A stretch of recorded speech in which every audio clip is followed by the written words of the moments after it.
Hello learners. Job satisfaction क्या होता है वो हमने समझा। उसके क्या कॉजेज होते हैं, क्या कॉन्सिक्वेंसेज होते हैं, क्या फायदे नुकसान है, ये भी हमने समझा। बट जॉब सेटिस्फेक्शन को आखिर मेजर कैसे करें, ये सवाल अक्सर मन में आता है। तो इस वीडियो में we are going to talk about how to measure job satisfaction. एक ऐसी चीज, सेटिस्फेक्शन एक इंटेंजिबल चीज है, जो उसको आप देख नहीं सकते हैं, जिसे आप छू नहीं सकते, उसे आप किस तरह से मेजर करेंगे, आपका क्या पैरामीटर, क्या पैमाना, क्या मापदंड आप यूज करेंगे, उसकी भी बात हम इस करेंगे इस वीडियो में। So let's try to understand how to measure job satisfaction. There are various methods. सबसे कॉमन, सबसे जो फेमस मेथड है, it is to use a rating scale. Rating scale, कई टेलर मेड स्केल्स, कई स्टैंडर्डाइज सेल्स स्केल्स आपको online भी मिल जाएगी, मार्केट में भी मिल जाएगी आपको। So there are many tailor made or standardized scales which have been developed by research scientists from years of experience.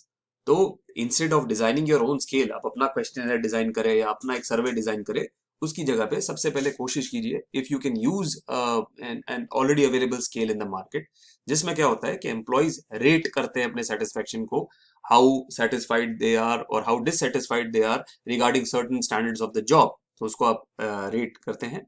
इसमें जो सबसे फेमस जो रेटिंग स्केल है, that is JDI, job descriptive index.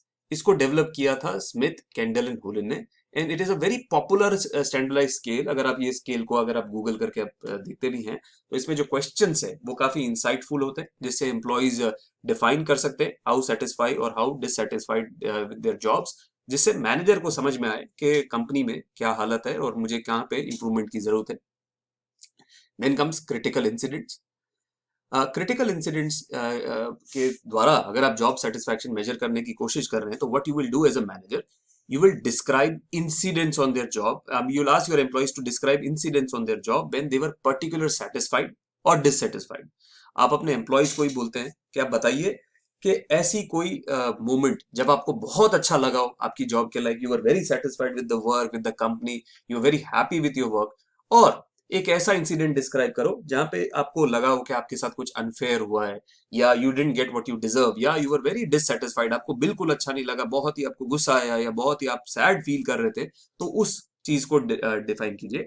तो you try to understand what makes the employee very happy and what makes the employee very unhappy. इन दोनों critical incidents को आप स्टडी करके कहीं ना कहीं फाइंड आउट करते हैं how satisfied they are or how dissatisfied they are with their jobs, and how can you improve their satisfaction level.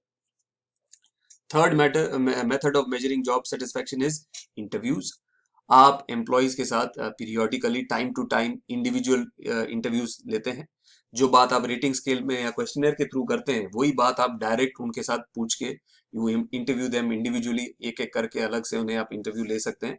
And उनका रिस्पॉन्स जो होता है उसके बेसिस पे आप देखते हैं वेदर दे आर सेटिस्फाइड और डिससेटिस्फाइड। आप उन्हें कुछ क्वेश्चन, स्पेसिफिक क्वेश्चंस पूछते हैं, आप देखते हैं कि how they are responding to these questions.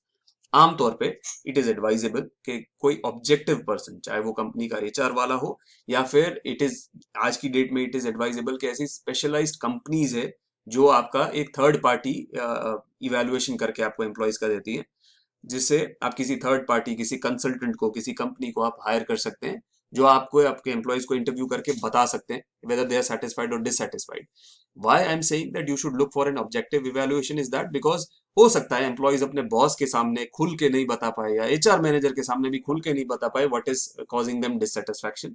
सो एक बाहर वाले व्यक्ति के सामने जो उनको सीक्रेसी का एक अश्योरेंस दे सकता है, बाहर वाले व्यक्ति के सामने शायद वो अपनी बातें थोड़ा खुल के और थोड़ा अच्छे से रखें। तो इसलिए it is always advisable to hire a third party interviewer. Last is, sorry, the next is action tendencies. कि यहाँ पे आप ऑब्जर्व करते हैं instead of asking them to questions about critical incidents, या उनका इंटरव्यू लेने की जगह या उनसे रेटिंग लेने की जगह, आप देखते हैं कि क्या चीजें लोग अवॉइड कर रहे हैं, क्या चीजें लोगों को करने में मजा आ रहा है। You as a manager you observe your team, आप देखते हैं कि whether your team is coming late, absenteeism बढ़ गया है क्या। हम जैसे टीचर्स कई बार ऑब्जर्व करते हैं कि अगर क्लास के अंदर स्टूडेंट्स एब्सेंट होना शुरू हो जाते हैं, या क्लास में ध्यान नहीं देते हैं, या अगर वो थोड़ा सा फोकस नहीं कर पा रहे, तो हम लोग कहीं ना कहीं समझने की कोशिश करते हैं व्हाट इज हैपनिंग, मेरे टीचिंग मेथड में कुछ गड़बड़ हो रही है क्या। So you try to see why people are avoiding or approaching certain things in a certain manner, और how they feel like acting with respect to their jobs, उनको अपना काम कितना अच्छा लग रहा है, कितना नहीं लग रहा है।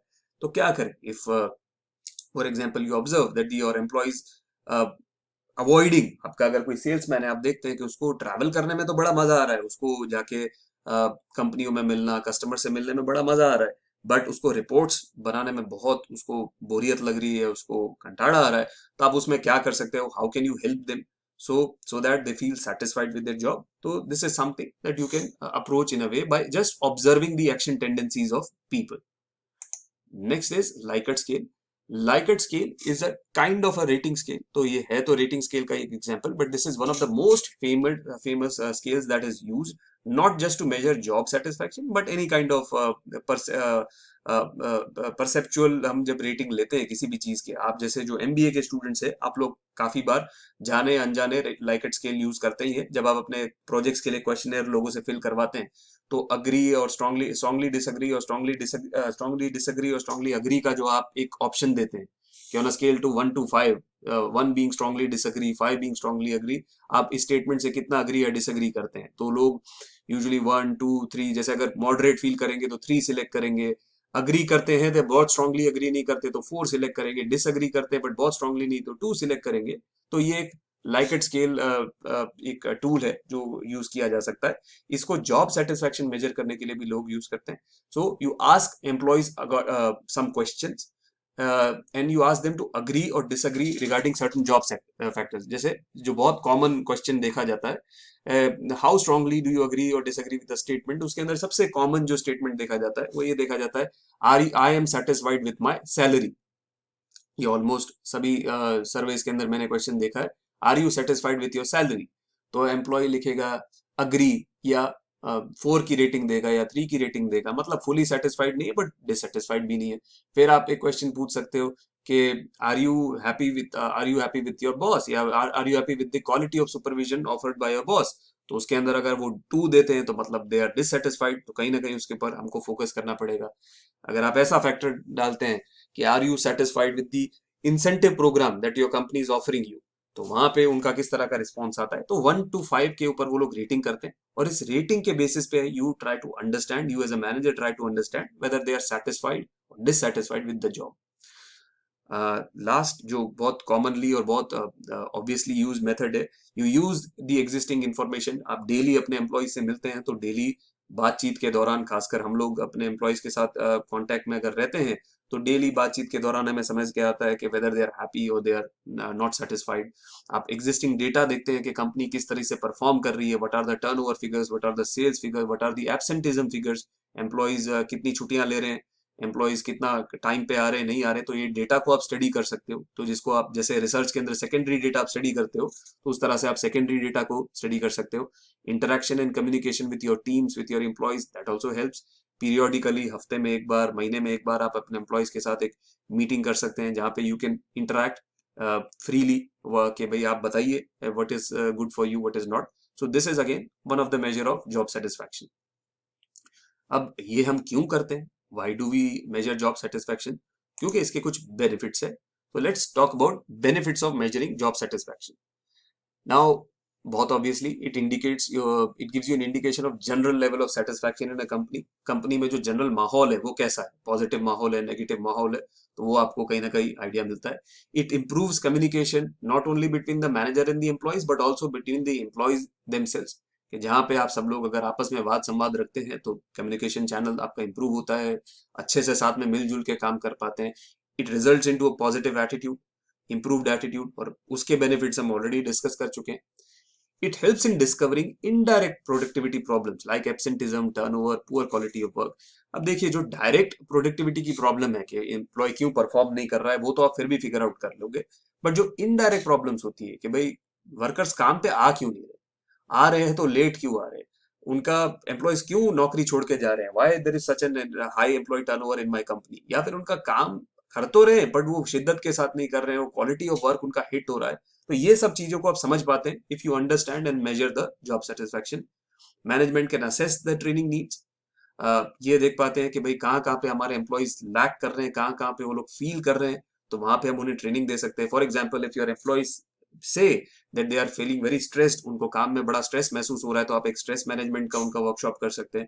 अगर वो ऐसा बोलते हैं कि भाई हम इसलिए डिससेटिस्फाइड फील कर रहे हैं कि हमसे क्योंकि जो चीजें एक्सपेक्ट की जा रही है वो कैसे करनी है हमको समझ में नहीं आ रहा, तो आप उनको एक जॉब ट्रेनिंग का एक सेमिनार कर सकते हैं। तो इस बेसिस के ऊपर you can understand what kind of training your employees needs.